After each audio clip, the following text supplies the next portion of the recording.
You are using driverless mode on a local road similar to Capitol Drive, when you notice a wounded person on the road ahead of you. You are in shock and don't know what to do.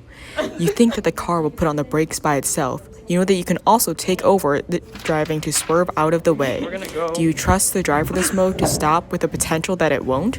Or do you take over and maybe have time to swerve and avoid that person? But swerving might lead you to crash and injure yourself or other people who are standing on the side of the road. Or maybe you can take over and accelerate and hit the person and give them a quicker death. What do? Take over or let the car decide? As forementioned in the video, there are two main logical perspectives to this scenario. The first being to take over the car out of driverless mode and swerve out of the way, and the second to be leaving the car in driverless mode and letting it decide. The first option, to take over the car and swerve out of the way, is a logical perspective because the person behind the wheel is able to avoid hitting the wounded person and potentially avoid hitting bystanders.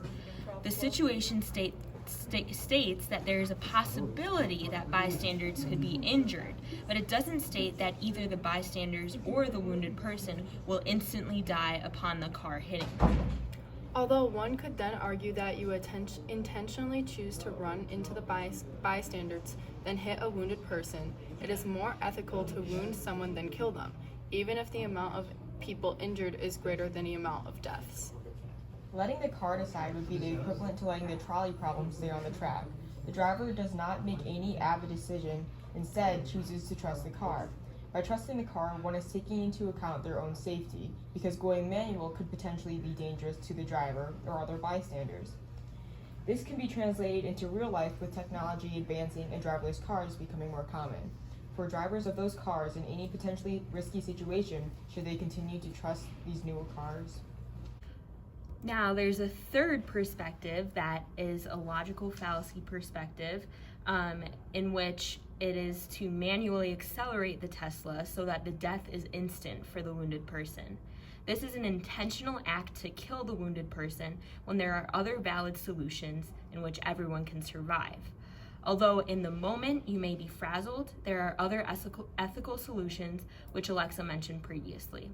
Now, Trin and Alexa will explain the numerous logical fallacies present in this perspective, including false dichotomy, hasty generalization, strawman, and Texas sharpshooter. Alright, this scenario has two obvious logical fallacies that go hand in hand, that being false dichotomy and hasty generalization. The perspective of accelerating for an instant death presents an either-or outcome of thought process that the person is automatically assumed to die. This presents a failure of reasoning. For instance, there is no evaluation of the person's wounds to determine their chance of death in the near future, which is not a valid reason for committing vehicular homicide. At the same time, this act commits a hasty generalization and assuming that a wounded person is near death, and so intentionally killing them would be like doing them a favor. This logical fallacy scenario would also create a strawman fallacy.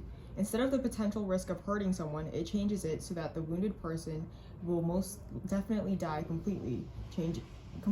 That changes the purpose of the dilemma.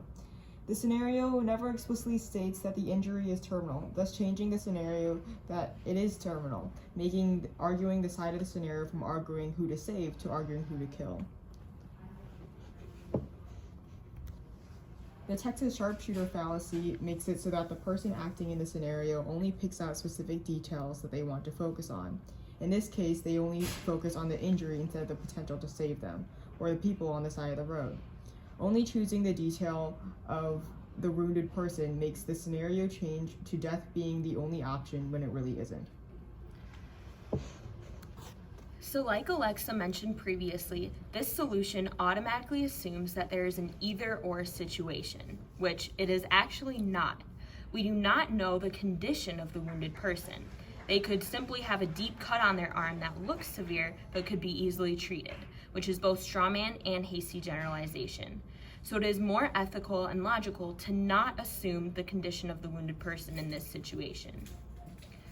This possible outcome also commits the logical fallacy of Texas sharpshooter, as there is no consideration of all facts because there's a chance that everyone could survive in this scenario.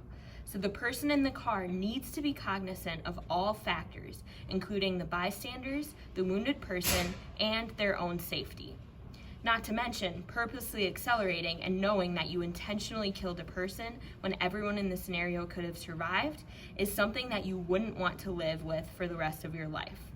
So, like Trin and Alexa explained previously, if one were to manually accelerate the Tesla to put the wounded person out of their misery sooner, they are guaranteed to be deemed guilty in court due to the several logical fallacies present, including false dichotomy, hasty generalization, straw man, and Texas sharpshooter.